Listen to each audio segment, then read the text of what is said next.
There's a part of me that hesitated to even make this video. There's a part of me, and there's a small part of me, it's a little part of myself that says, everybody has a perspective on this, so why do I need to have a perspective on this? What is my perspective going to offer the world, or what is my perspective? How is my perspective going to enhance or change this scenario? And once I got over that little part of myself who is afraid to be seen, is afraid to be heard, then I heard a little voice that whispered and said, Serena, you don't just have a perspective on this, you have an experience on this. And that's what a lot of people speaking on this topic are actually lacking. They're lacking in personal experience. They're lacking in, and not to say that that's wrong, not to say that anybody's perspective of this is wrong, because it's not. But the point is that if I didn't speak on this after having my own personal experience on this exact topic, I think I would have felt like me going through everything that I went through not was a waste, because there was value in it. But the value has only come from me sharing my experience, has mostly come. There's, of course, inherent value in the experience itself. But the majority of the value has come once I've shared it with other people. So this is going to be kind of a two-part video. And thank you for joining me today. If you don't already know, my name is Serena, out here in this beautiful, beautiful valley, just taking in the mountains and the valley and the scenery and the trees and the forest and the shrubs. And this is going to be kind of a two-part video. So I'm going to speak on the Aubrey, Marcus, and Vylana and Alana radical monogamy situation. And I'm going to bring forward something that you may not have considered before, and also bring forward near the end of the video my own personal experience in this topic. So with that being said, I want to give a background, because before all of this polyamory stuff came out, I did not even know who Aubrey, Marcus, and Vylana were. I didn't know who they were. I'd never seen any of their podcasts. I've never seen any of their shorts. They, of course, now are beginning to pop up on my feed with all the controversy surrounding the podcast episode, of course, that everybody probably knows what I'm talking about.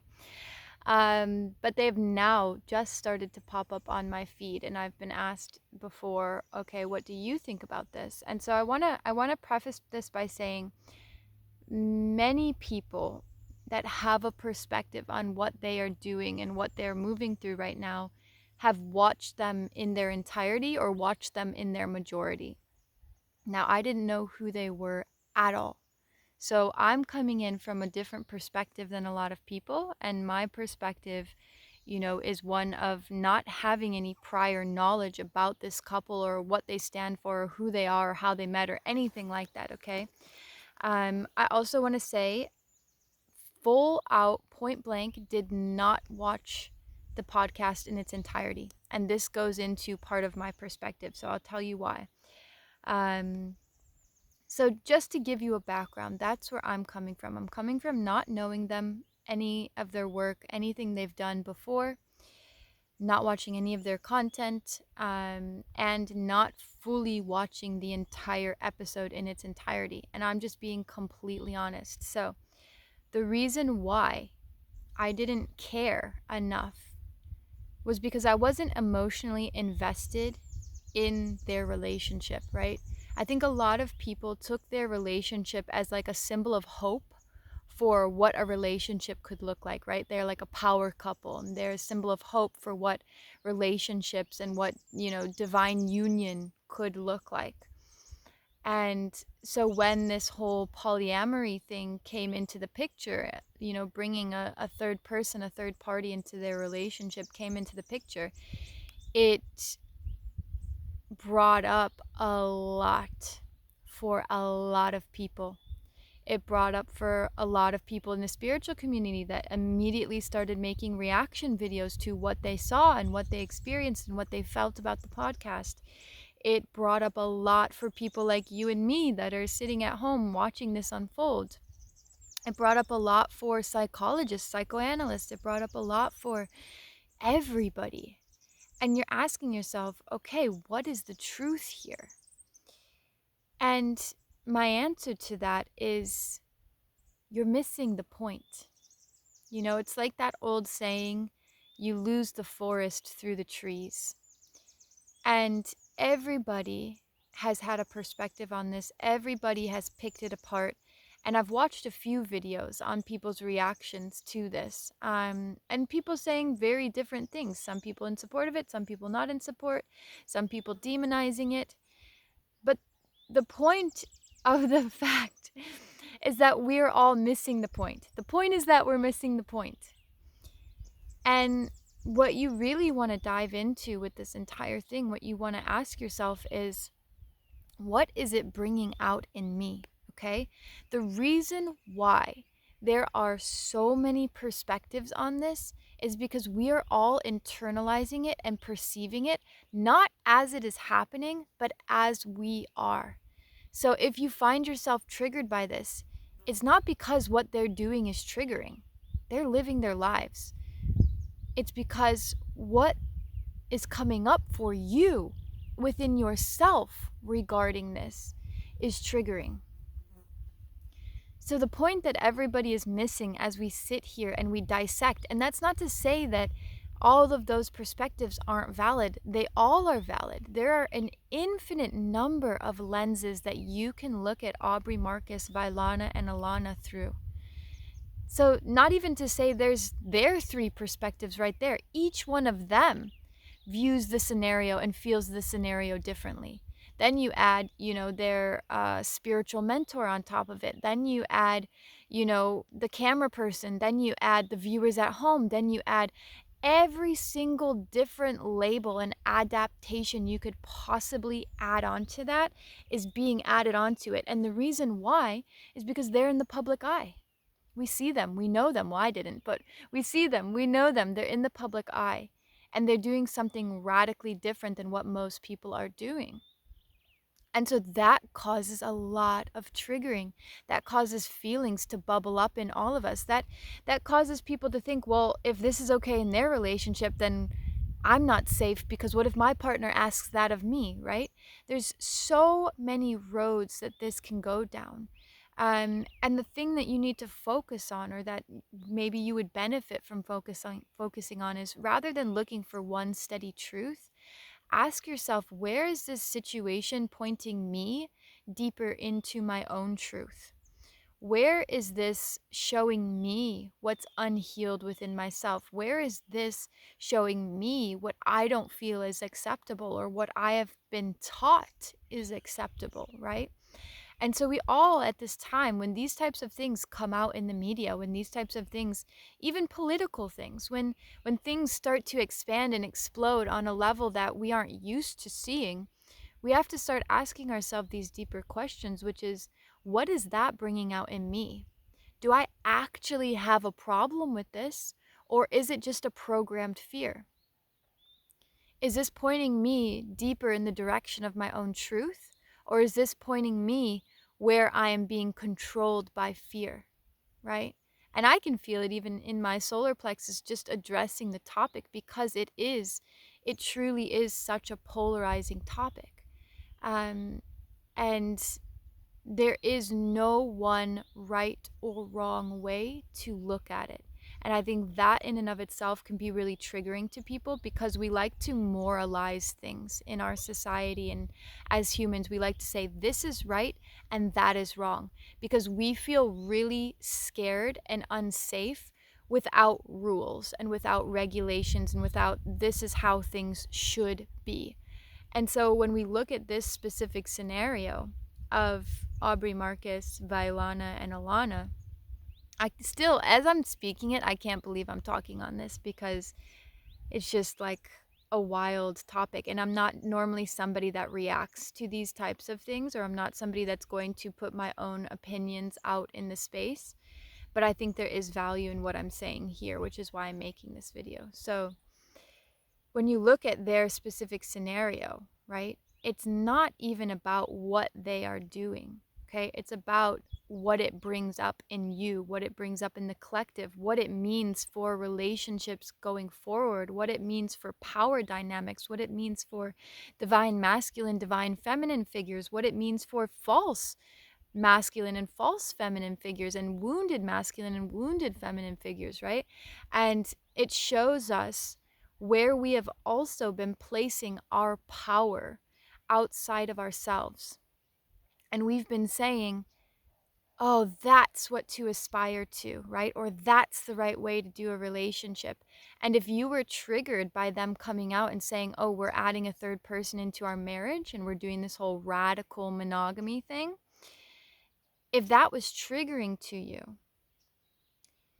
then what you need to ask yourself is why?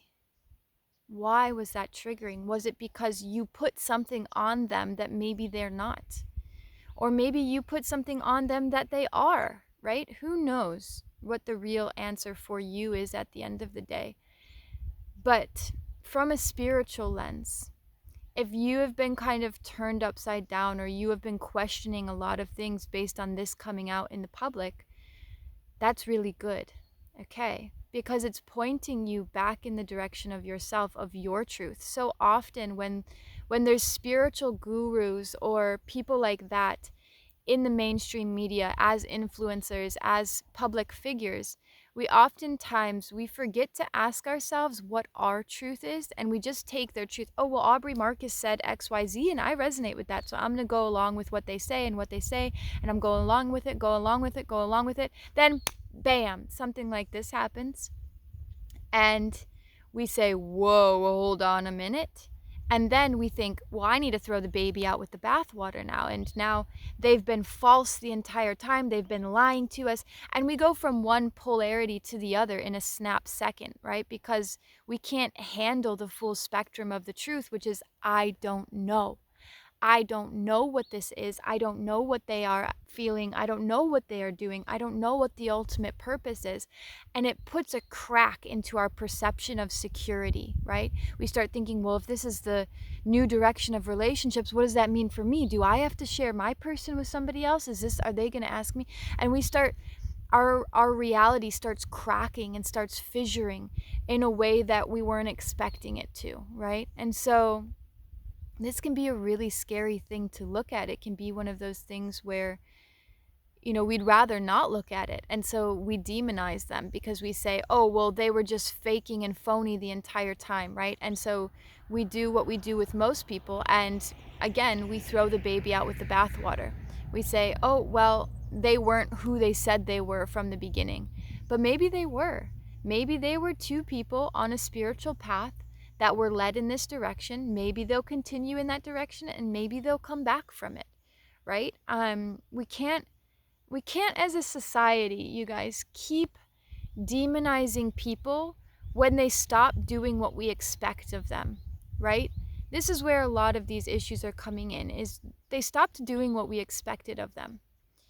And so we said, whoa, what's wrong with them, right? How did we get here, right? And we can't possibly conceive that this might be their true soul-aligned path. We don't know. It might be the exact medicine that the world needs. It might be the exact medicine that you need. And by saying they're right or they're wrong, we're completely missing the entire point of the entire scenario. It's not as simple as that, you guys. It's not as simple as they were right or they were wrong. It's, what do you believe? What truth is this pointing you towards? What is this bringing up within you to be looked at, to be integrated, to be evolved, to be changed, to be thought, to be loved, to be held, to be accepted? What is this bringing up for you?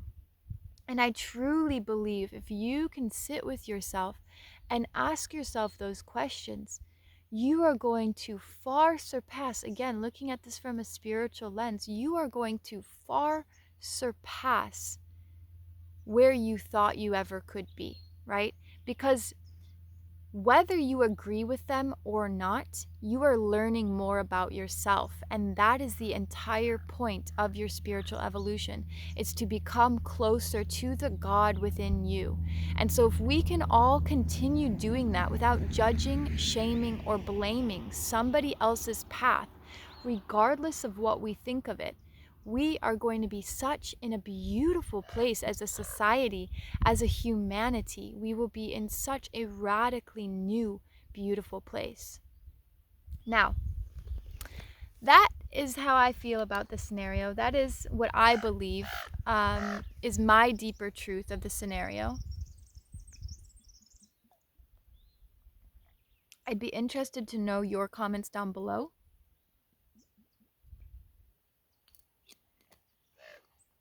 What you think of the scenario, or even just what you think of my perspective on the scenario. Look, there's a crow flying in the background. I think it's a crow. But anyways, now we're going to move into the portion of the video that is my personal experience on this. And when I was moving through this experience, if I ever thought I would be talking about it, I don't know if I would have been able to move through it the same way. So, one, this brings me to a point which is I'm really grateful about the experience that I had with polyamory, with non-monogamy.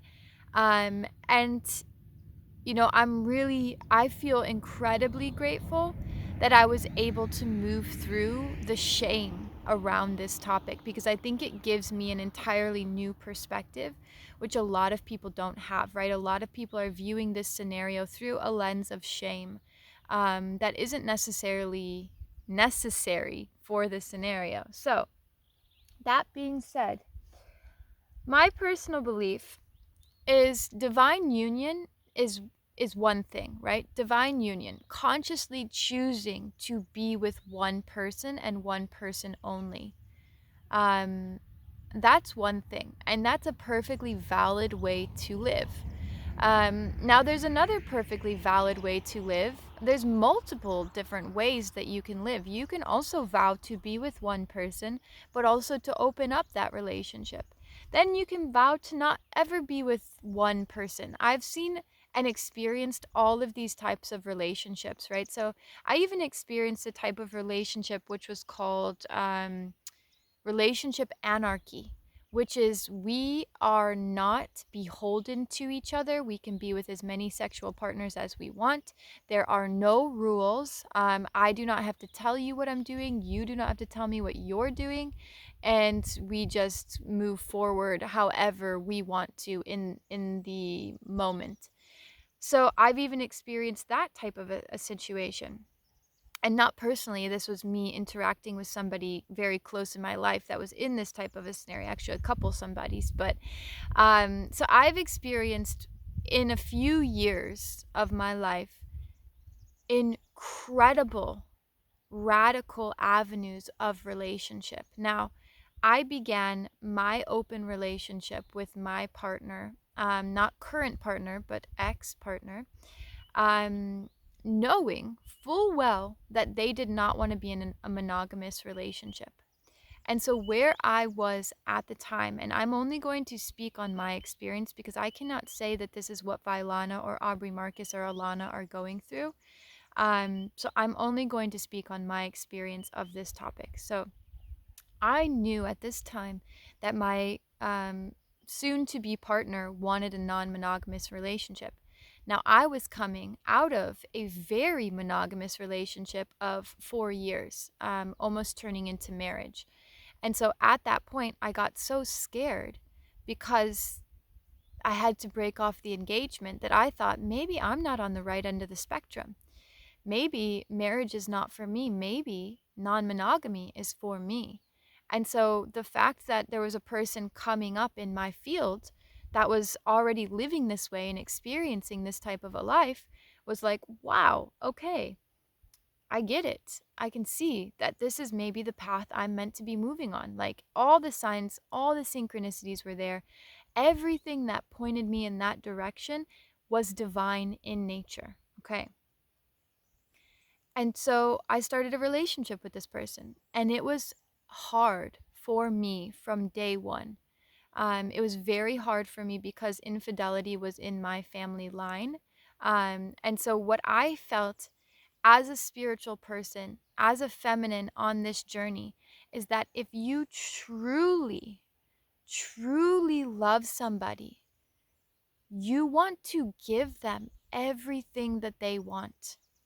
You want to give them the freedom that they crave. You want to allow them the space to grow and expand and explore in the way that's exciting and fulfilling to them. And I could see from my partner at this time, I could really see how his experiences with other women was fulfilling to him. It did give him this confidence. It gave him this ego boost. It gave him this sense of freedom.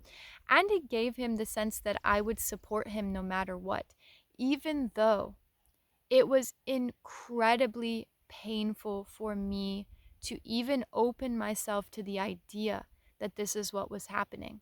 So I'll give you an example of the first night that he was going to have an experience with like it was like an old high school, somebody that he met in high school. And he was coming to me and he said, hey, I want to have this experience with this person. And I was threatened immediately. I felt so threatened. I felt like this is the end of the relationship. This is, not going to work out. And we talked about it, and he was very, very firm on, look, I told you in the beginning, this is the type of relationship that I wanted. And if you don't like that, then, then this isn't the right thing. And so, me being the loving spiritual person that I was, and a bit naive at the time, was like, no, you should have what you want. It's okay for me to suffer. It's okay for me to feel unsafe. And so I then went to my good friend's house that night that he was having that experience. I went to my good friend's house, and I was trying to waste as much time there as possible because I was nervous the entire time. I was feeling like, and this was a bit in the very beginning of our relationship. So it was like no time at all. We didn't have that like foundation building stage. We just went like right into like, here's your personal freedom, and here's, Serena's emotional insecurity and suffering. And not to say that that wasn't divine in nature, because it absolutely was. It was exactly what I needed to experience to come closer to my own truth. And so the relationship went on like this. And I'll tell you what, we met a couple when we were traveling, and these were two of the most pure souls I had ever met, especially when it came to the idea of polyamory and non-monogamy. And they had a special term for it that they liked to use. And their idea, and I can't remember the term now, but they had a special term that they liked to use. And the idea for them was that love grows exponentially, right? And you can't put a cap on love.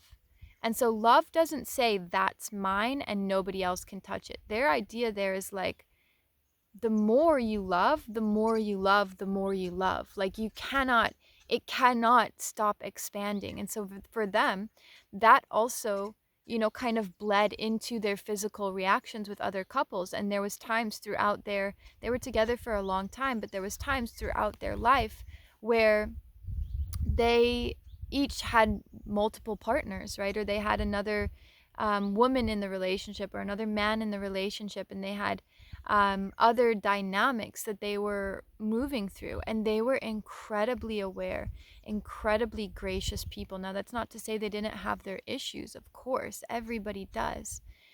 But that's to say that polyamory and non-monogamy can be done in a loving, conscious, open-hearted way. Polyamory and non-monogamy can be done in a way that is beneficial to everybody involved.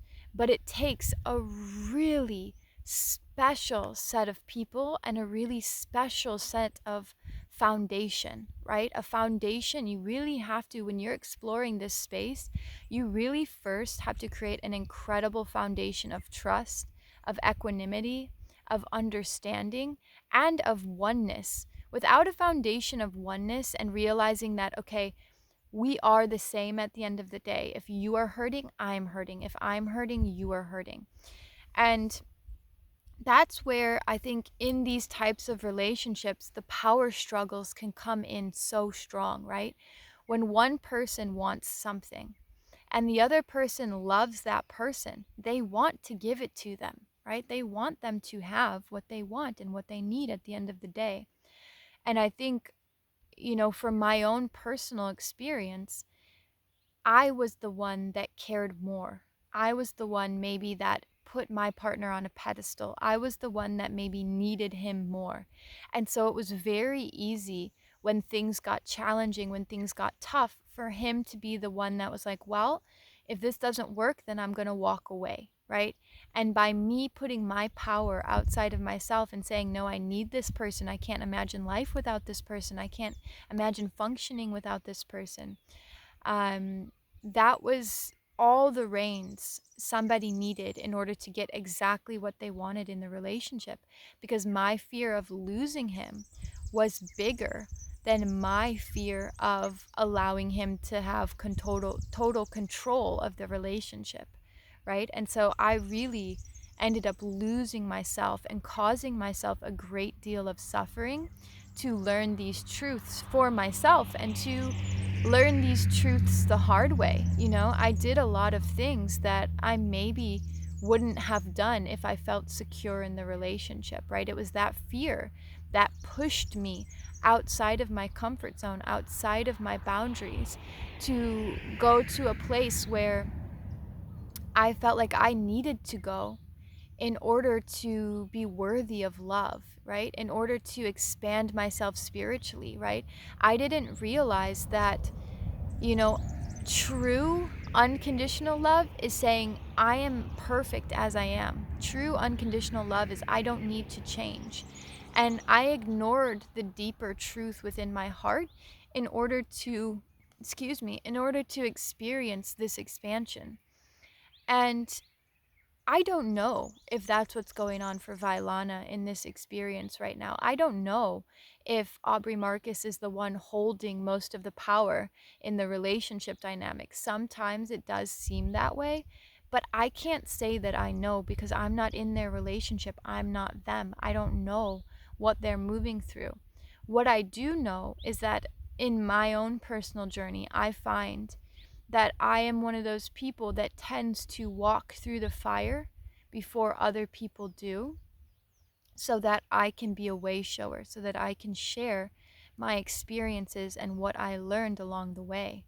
And part of what I learned from my own personal experience is that there is a way and there is a divine nature for everything, for every type of relationship. Relationships don't have to look one certain way.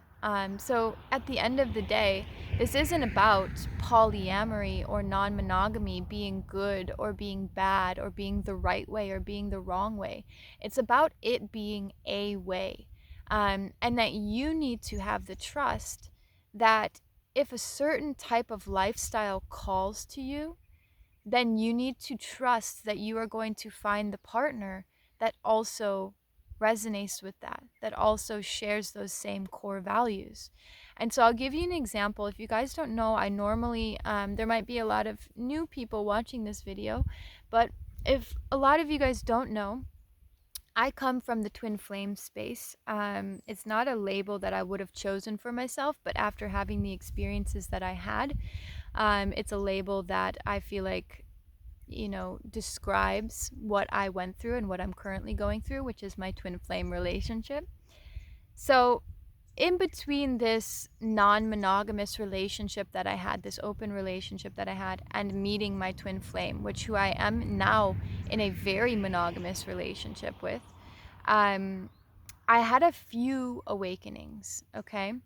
And the first awakening that I had was, it's about choice. Okay, so divine union is about choice.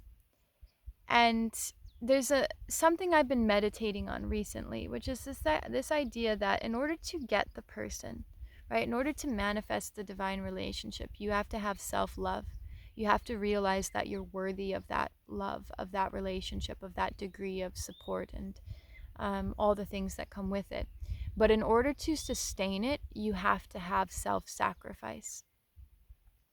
And I don't mean that in the way of you need to do what doesn't resonate with you. What I mean is those qualities that you found in that person, what you appreciated in them, is going to fall away at a certain like aspect, right? That honeymoon phase ends and the drama begins, right? And this is true of all relationships, no matter what the label is, no matter whether it's a soulmate, a twin flame, no matter what it is. All relationships go through this cycle where you need to have this beautiful self-love to realize you're worthy of that relationship, but then you also need to practice self-discipline to keep the relationship. And so for some people, this is going to look radically different depending on the relationship that you want to have. The awakening that I had in between these two relationships was, it's not about being with one person or not being with one person. It's about choosing. The temptation will always come.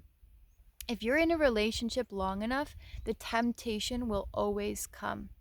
And so you have to decide as a human being with free will, with free choice, you have to be the one to make that decision to say, do I consciously choose to let go of this desire in order to fulfill this relationship, or in order to fulfill, my vows or whatever it is?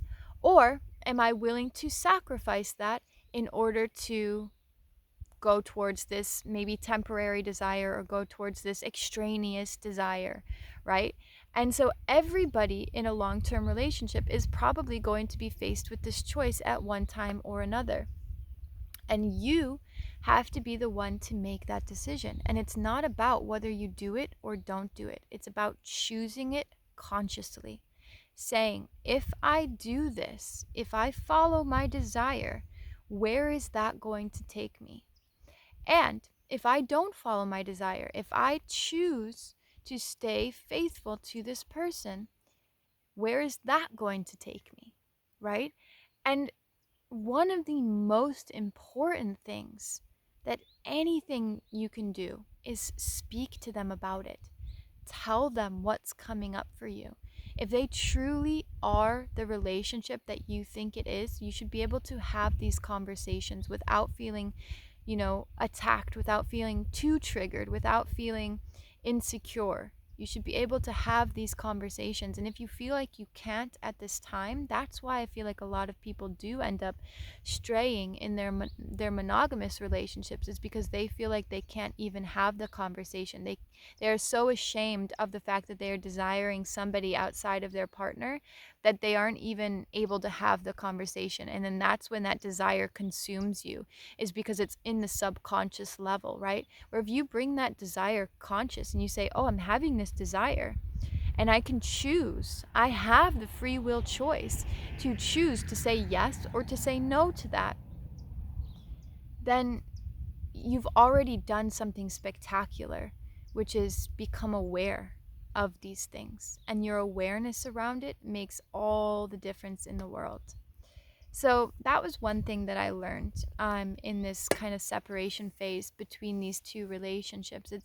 It's not about whether you do or you don't. It's about choosing it consciously and not being a victim of your circumstances, right? And saying, oh, well, I can't do that because I'm married, or I can do that, but it's going to hurt this person, right? Like there's many ways to look at it. And if you choose consciously, that's the part that matters the most.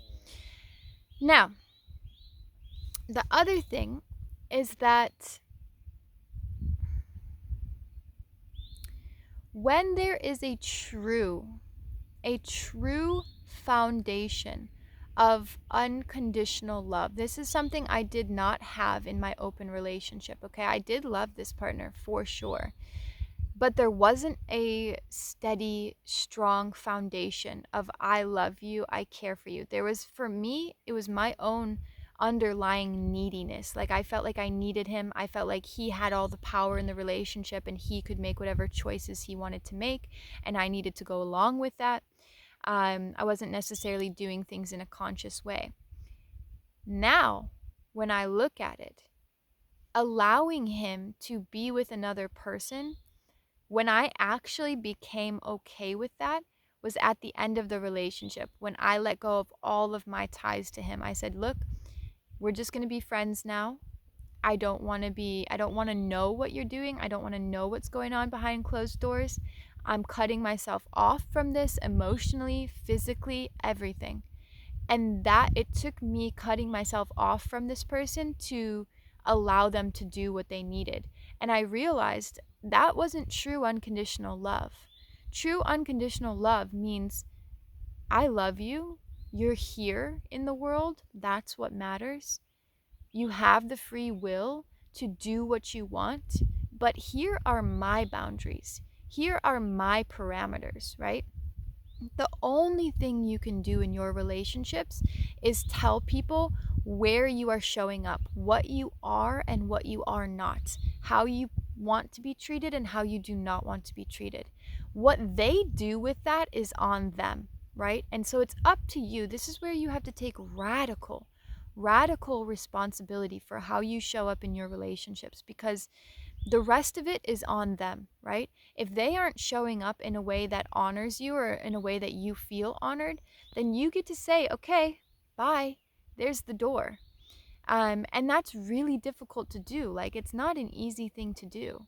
But what I realized in my relationship was with my twin flame, my current partner, I realized that I loved him so much that if he ever, he's never said this to me, he's an incredibly monogamous person, but if he ever said to me, you know, Serena, I really feel some desire towards this person and I would like to explore that, I would say, okay, like, let's navigate this together, because I don't want him, the love that I have for him, I don't want him to miss out on life experiences. It's no longer, for me, it no longer comes from a place of wounding.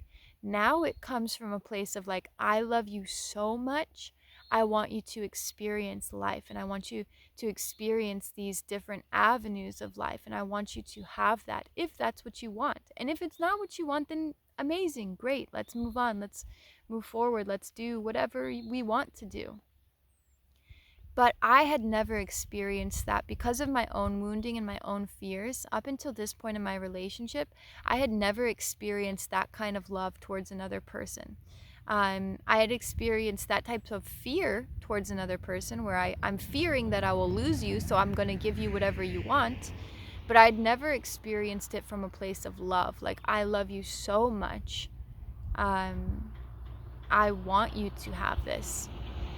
Or I love you so much. What you do could never hurt me, could never tarnish me, because that love is so much bigger. So I think that's what I have to say on this topic. I know people that have created hours long videos about this, and I had no idea how long I was going to talk about this today. But I hope that this helped add some perspective to quite a tumultuous topic, to quite a polarizing topic.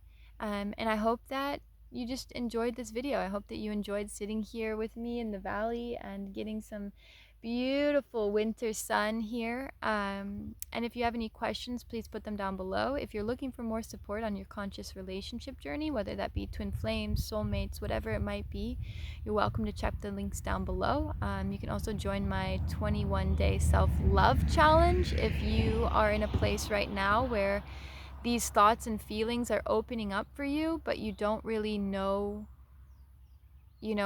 how to catalyze or how to catapult your own inner self-worth and self-love, this is an incredible opening to that doorway, because it takes you through 21 days, an activity, a meditation, something to do every single day to help, push you through that doorway. It's definitely what I needed when I came out of my relationship.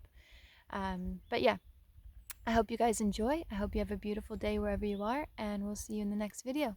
Thank you so much for being here today. Bye.